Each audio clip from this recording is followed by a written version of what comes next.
자, 오늘 수요 목장 예배는 상식을 뛰어넘는 충성이라는 말씀으로 함께 은혜를 나누고자 합니다. 예수님은 이 두 제자를 불러서 맞은편 마을로 가라고 하셨습니다. 사실 이 본문의 말씀은 이제 종려주일에 많이 상기되는 그러한 말씀인데요. 그곳에 가면 나귀와 나귀 새끼가 있을 테니까 풀어서 끌고 오너라 라고 제자들에게 명령을 내리십니다. 근데 이 나귀를 끌고 오라라고 하는 지시를 받은 두 제자는 굉장히 당황했을 것 같습니다. 왜냐하면 미리 주인과 약속이 된 것도 아니고 뭐 돈을 주고 사오라는 것도 아니고 무조건 끌고 오라고 말씀하셨기 때문인 거죠. 그런데 예수님께서는 그 제자들에게 혹시 나귀를 끌고 올 때 주인이 왜 남의 허락도 없이 나귀를 끌고 가느냐라고 묻거든 주가 쓰시겠다라고 말씀을 드리면 주인이 허락할 것이다 라고 말씀해 주셨습니다. 제자들은 주님의 그 말씀을 듣고 그대로 따라 순종했을 때 주인은 누군지도 모르지만 주께서 쓰시겠다라고 하는 말씀을 듣고 그대로 허락을 해 주시게 된 것입니다. 예수님이 이와 같이 좀 무리한 명령을 하게 된 것은 첫째로 자신의 전지하신 신성을 드러내어서 제자들로 하여금 본인의 신분을 명확하게 깨닫게 해주기 위한 뜻이 있었다라고 하는 것입니다.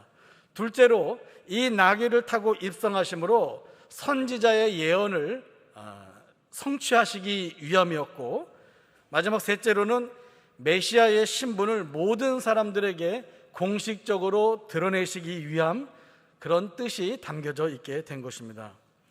예수님께서도 자신도 위험을 무릅쓰고 하나님의 말씀에 순종하는 것처럼 자신의 제자들 역시 주님의 말씀에 무리하지만은 그대로 순종하기를 원하셨던 것 같습니다. 바로 그렇습니다. 충성이라고 하는 것은 내 생각과 다를지라 할지라도 믿고 그대로 따르는 것, 그런 순종이 충성이라고 볼 수 있게 되는 거죠.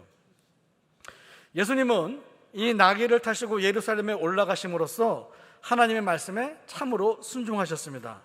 많은 무리들이 예수님의 뒷모습을 쫓아가면서 주님을 찬양했는데 그들은 자신들의 겉옷가지를 벗어 땅바닥에 깔고 종려나무 가지를 베어서 길에 깔면서 주님이 오시는 모습을 환영을 하게 되었습니다.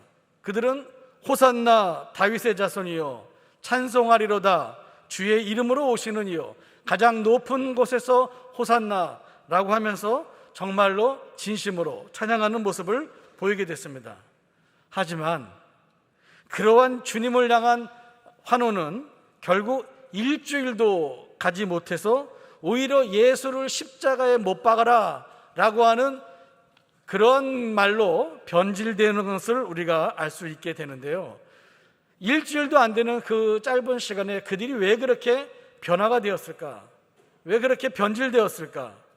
그들이 바랬던 메시아의 모습은 정치적인 메시아로서 로마 제국으로부터 그 압제로부터 자신들을 해방시켜 주셔서 옛날에 다윗의 영광을 다시 한 번 더 재림하게 될 그러한 정치적 메시아를 기대했는데, 그래서 열렬히 환호를 했는데 자신들의 기대가 무산되자 극도로 분노를 표출하는 방법으로 왜곡되게 되었다라고 하는 것입니다.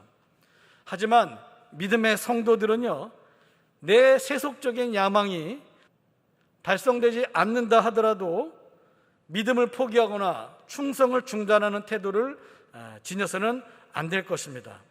충성하는 자는 하나님께서 인정해 주십니다. 끝까지 믿음으로 나아가고 힘들고 어려운 일을 당해도 그 고난을 영광으로 바꾸실 분이 우리 하나님이시오니 어려운 시국 가운데서도 끝까지 충성하는 우리 주님 앞에 제1교회 성도 되시기를 주의 이름으로 축원드리겠습니다.